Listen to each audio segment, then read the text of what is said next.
एक मकड़ी अपना जाला बनाने के लिए उपयुक्त स्थान की तलाश कर रही थी। वह चाहती थी कि उसका जाला ऐसे स्थान पर हो जहाँ ढेर सारे कीड़े मकोड़े और मक्खियाँ आकर फंसे। इस तरह वह मजे से खाते पीते और आराम करते अपना जीवन बिताना चाहती थी। उसे एक घर के कमरे का कोना पसंद आ गया और वो वहाँ जाला बनाने की तैयारी करने लगी।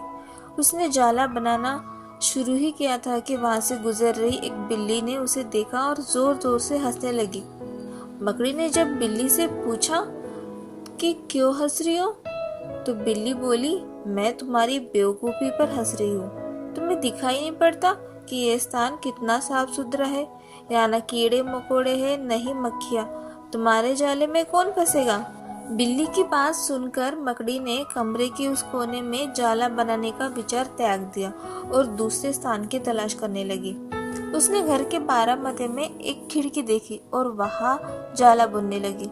उसने आधा जाला बुनकर तैयार कर लिया था, तभी एक चिड़िया वहाँ आई और उसका मजाक उड़ाने लगी।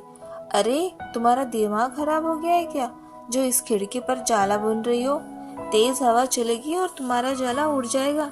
मकड़ी को चिड़िया की इस बात सही लगी। उसने तुरंत ही खिड़की पर जाला बुनना बंद कर दिया और दूसरा स्थान ढूंढने लगी।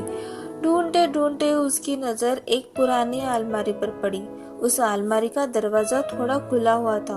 वो वहां जाकर जाला बुनने लगी। तभी एक कॉकरोच वहां आया और उसने समझाते हुए बोला, इस स्थान पर जाला बनाना व्यर्थ है। ये अलमारी बहुत पुरानी हो चुकी है। कुछ ही दिनों में इसे बेच दिया जाएगा। तुम्हारी सारी मेहनत बेकार चली जाएगी।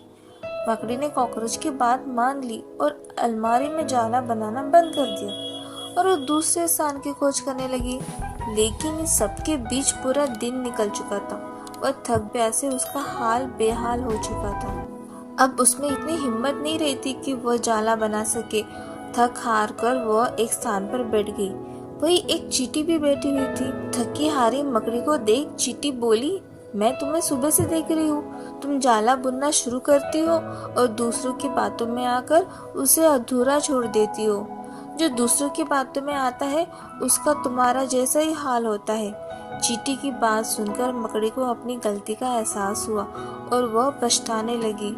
अक्सर ऐसा होता है कि हम नया काम शुरू करते हैं और नकारात्मक मानसिकता के लोग हमें आकर निराश करने लगते हैं। वे भविष्य की परेशानियां और समस्याएं गिनाकर हमारा हौसला तोड़ने की कोशिश करते हैं। कई बार हम उनके बातों में आकर अपना काम उस स्थिति में छोड़ देते हैं जब वो पूरा होने की कगार पर होता है और बाद में समय निकल जाने पर हम पछताते रहते हैं। आवश्यक है कि जब भी हम कोई नया काम शुरू करें तो पुनः सोच विचार कर करें। उसके बाद आत्मविश्वास और दृढ़ निश्चय के साथ उस काम में जुट जाए। काम अवश्य पूरा होगा।